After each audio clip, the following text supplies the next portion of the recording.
What's up everyone, welcome back to my YouTube channel. It is the 1st of January. I'm looking at here like there's a watch, but it is the 1st of January and I don't know what time this video will come out, so let me be the first to tell you Happy New Year. I hope this year is going to be amazing for you. Happy 2022. May all your dreams come true and may you get what you want. Even if this video comes in February, still go, eh? It's March, but still continue, don't stop. I hope that you're doing the best that you can with what you have to become a better, more wholesome version of yourself. Today, this video is zoomed in and I'd just like us to zoom out kidogo because I have a few things that I'd like us to look at. This is my nice collection of books that I read in 2021. I initially thought it was going to be a larger pile. Even though I was going to make like a tower and stuff like I've seen some YouTubers doing, but it's not that big honestly, it's just a small pack. When I was getting into 2021, I said that I really need to get back into reading books, right? I think in all of 2020 I read all of 0.5 to 1 books. So I was struggling and I said that in 2021 I was going to read a lot more books. I tried to read a book or 2 per year and it ended up being quite nice because I read all these and 2 more I think. So this is a total of 22 books in the year, which is a great achievement in my books honestly.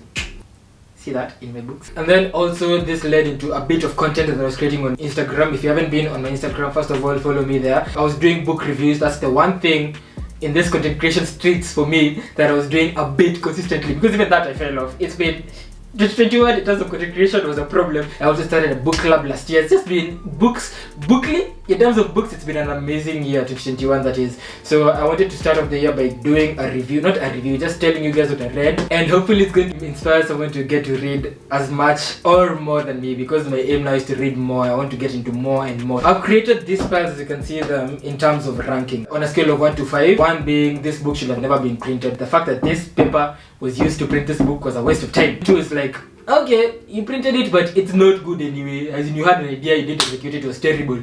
Terrible, don't read it. Then 3 is like, I see where you were going, you had something in mind, but the execution wasn't that good. You could have done way better. This one's here. 4 is like a good read, I enjoyed reading it. It did not impact my life a lot. It wasn't like the best thing that I've seen, but it was a really good book, right? 4, which is where most of my books are anyway. Then 5. The books of the gods. I enjoyed my time reading these books, the books that changed my life, the way I see things, the books that I feel everyone should at least read in their lives, right? The books that impacted me the most this year. So that's the ranking. You'll notice that I don't have 2s and 1s because I'm not terrible, I'm human at least. And let's get straight to the ratings now that you know them. So I will start in good fashion with the 3s, okay? Let's begin. How to Be Miserable in Your 20s by Randy J. Patterson. This was the first book club book that we had. The book that tells you what you should do if you want to continue being miserable. And the author now wants to let you know that if you want to do these things, you're going to continue being miserable. But if you do the opposite, you're going to become a wholesome 20-year-old. You're going to do what is expected of you. You're going to achieve all your dreams.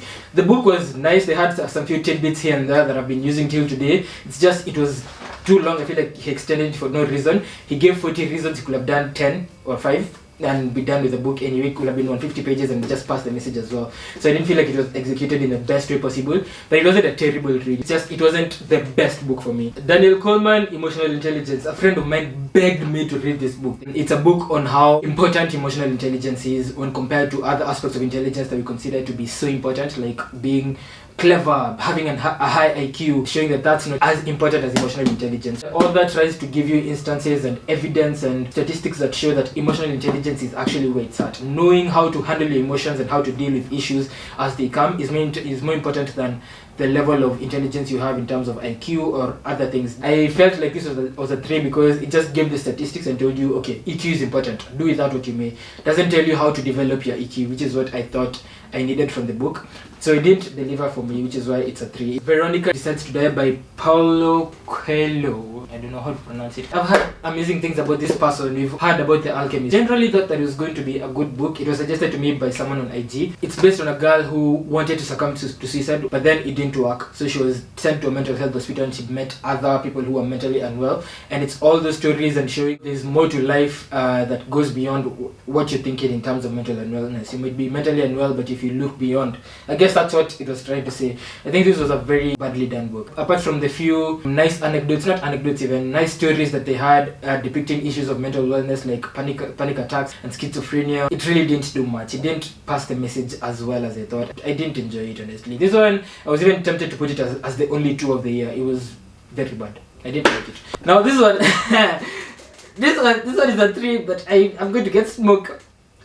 I'm going to get smoke for this book. Really normal people. People love this author. They love this book. I don't know why I didn't take to it. It's a story about a boy and a girl who from high school, they have this on and off relationship where this guy was famous, the girl wasn't, and there was that dynamic where he didn't want to be seen with her, and then eventually in university she became famous and he was not, and then there was that shift in dynamics. It's a very toxic coupling, this one, and I didn't enjoy the book as much as I thought I would. I think it's because of the hype around it, probably, I don't know. They have some interesting themes like mental illnesses and knowing that people are normal. These things that we go through, mental illnesses, childhood traumas, all things are things that normal people go through. So that was a nice thing that I liked, but other than that, it didn't do anything for me. I didn't enjoy it. I'll try another Sally Rooney book because I know people are getting ready to crucify me on the streets. Rudi kwako, Katie, leave me alone.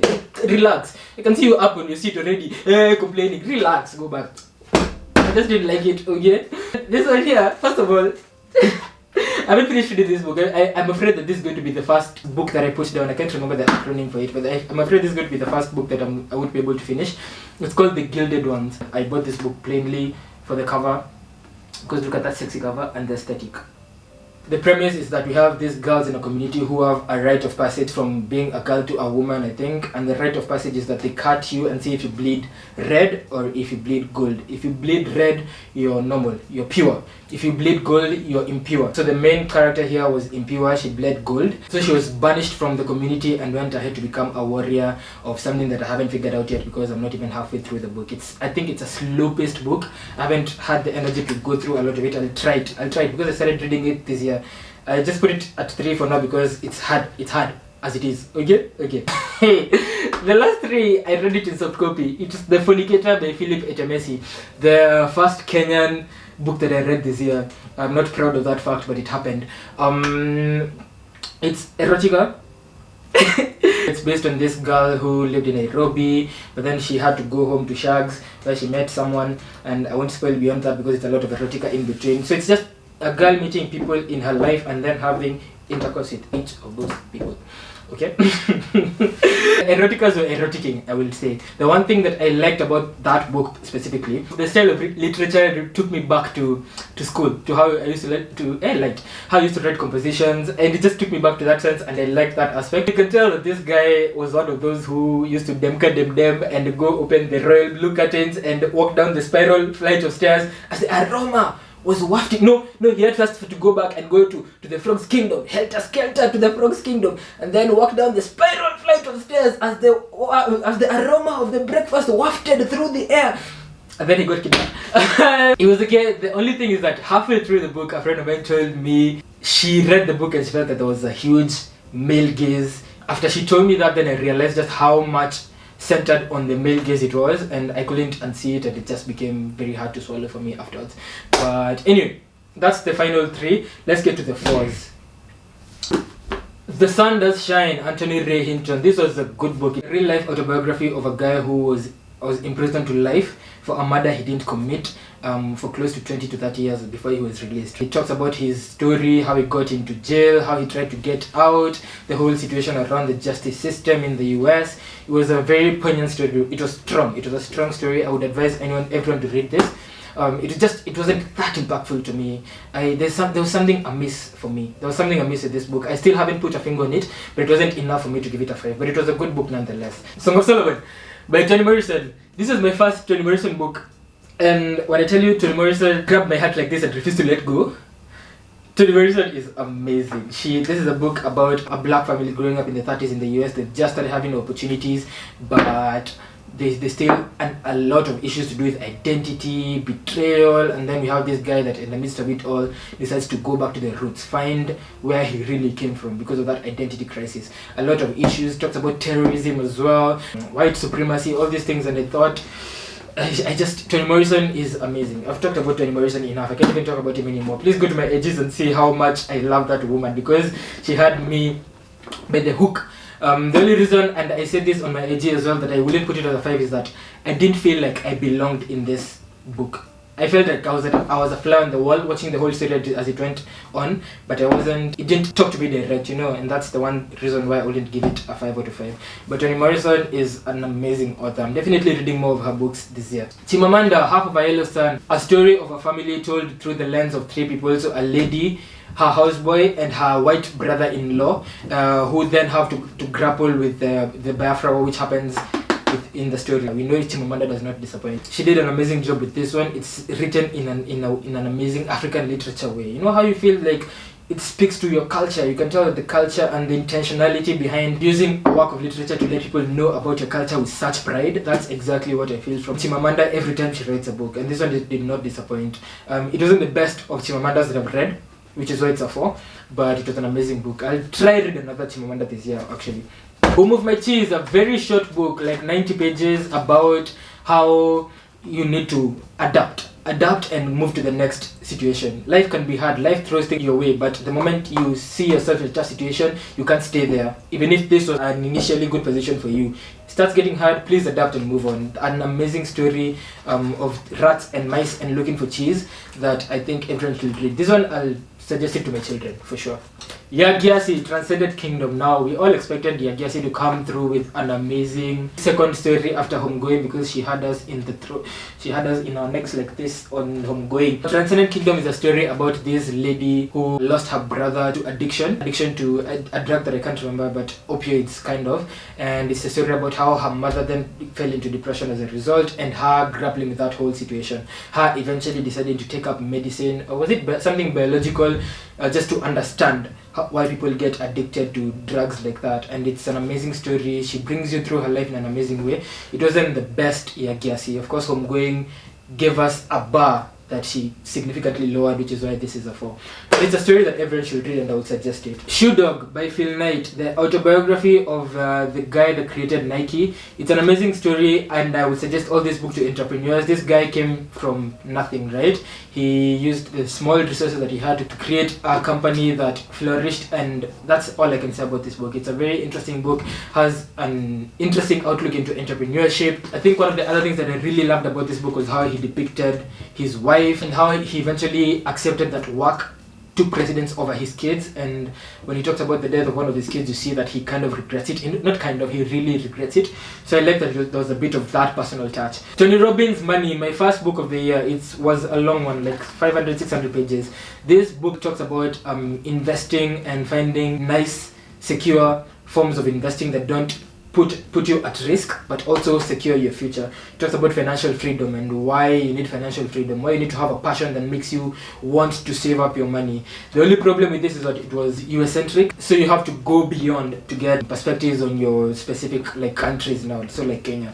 But other than that, it was an amazing book, amazing tidbits. This guy is a good writer. The Third Door. This is a story of a guy who was 18 when he won the lottery, and then he decided he wanted to interview the best people in the game. So in the business industry, kina Bill Gates, kina Mark Zuckerberg, kina all those people. It's essentially a story of his journey, how he was looking for those interviews, how he got to interview some of these people and didn't. You would think that it's going to be centered on those interviews, like what that person said, what advice this person gave, but eventually it ends up being a story about his struggle to get these interviews. And it's an amazing book that tells the journey of someone who's really determined, and how that determination can pull you through a lot of things. I loved it. This one was an amazing book. It was impactful, just not highly impactful. It will be a 4.5, let's say. The Latte Factor, the other book on personal finance that I read this year. This is also relatively short. It's like 140 pages. Now, this is the short book that you would want to read if you want to get into investing.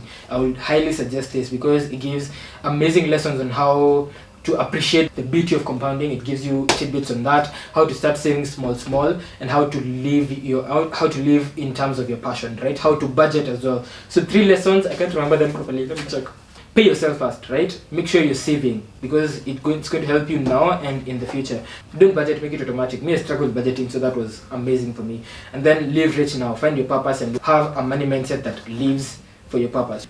Now, the 5s. I'm getting emotional. I'm talking about this because these books had me by my neck. These books have my whole heart. When I tell you I love This book's guy. The Death of Vivek Oji. This was a random book. I chose it because the cover looked nice on someone's Instagram. The story begins with the death of Vivek Oji, and eventually we get to see flashbacks that lead us to find out what happened, what led to his demise, and the story surrounding it. Vivek Oji is someone who I think eventually identifies as non-binary, and he's considered to be weird. His family around him are confused. His friends are hiding the secret with him. He has a relationship with someone very interesting in the book, and I don't want to spoil it beyond that because it's an amazing book. This book treated the themes of mental unwellness, the theme of grief, the queer story in itself in such a poignant way. Akwaeke Emezi is an amazing writer. Read The Death of Vivek Oji. The Death of Vivek Oji, I've said this on Instagram before, the death is not just the death of the person because he dies, it's also the death of his identity. And if that is not literally prowess that makes you want to go get this book right now, I don't know what is. Get that book. The Seven Husbands of Evelyn Hugo. This book, I got it by mistake. I was thinking of getting the secret sex lives of African wives, but then I ended up getting the Seven Husbands of Evelyn Hugo. I picked this book by mistake, and let me tell you, I was proven wrong. I was confused because it was let me gather my thoughts. But I tell you, this book was very random, very unexpected, and it had me hooked. This is a story of the journey of a lady who went on to become one of the greatest stars in Hollywood, and it talks about her journey from the moment she started the career all the way to the end. When I tell you this book is amazing, it's a you can't put this book down. It's the cliffhangers. It talks about the 7 husbands of Evelyn Hugo because she married 7 men. Let me tell you, this book is amazing. I swear to God, this book, I can't even describe it enough. Get this book and read it. It will have you on the edge of your seat all the end. The plot twist at the end, love it. I can't praise this book enough. This book was amazing. 5 out of 5. I loved it. Now this is probably the best book I read this year. I can give you top 3 afterwards, but this is one of the best books I read this year. On Earth, You're Briefly Gorgeous by Ocean Vuong. This is a story of a Vietnamese guy who's writing a letter to his mom who can't even read. So it's kind of catharsis for him, I guess. And because Ocean Vuong is initially a poet, it's very poetic, it's very sakade, it's cut. So it might be hard for you to follow because it's that kind of poetic stance. But it's an amazing book. This guy has a way with words. He twisted words in such an amazing way. I cannot even begin to tell you. I love this book so much that I used it in my personal statements for universities I'm applying to. It was that good. I would say I've been suggesting books here. This is the one that I think everyone should get their hands on.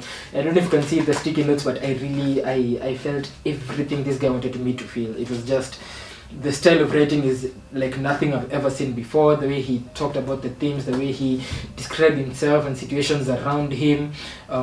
It was, get this book. It was changed my life. It really did. Patsy! This was the other best book of the year. Patsy was a bit of a long story. It was like 420 pages. It's a story of a lady who moves from Jamaica to the US and lives her kid with the father. And this story talks about her life in the US, how she grapples with being an immigrant. And then it also goes back and looks at the child, how they're growing up without the mother, without a reason as to why the lady left. This was such a good book. Patsy has a way of getting into your nerves. She's very annoying. She makes some decisions. You're just like, madam, can you put your stuff together? Can you get yourself together? The style of writing for this was nicely paced. It was a story. It spanned 3 years in such a seamless way.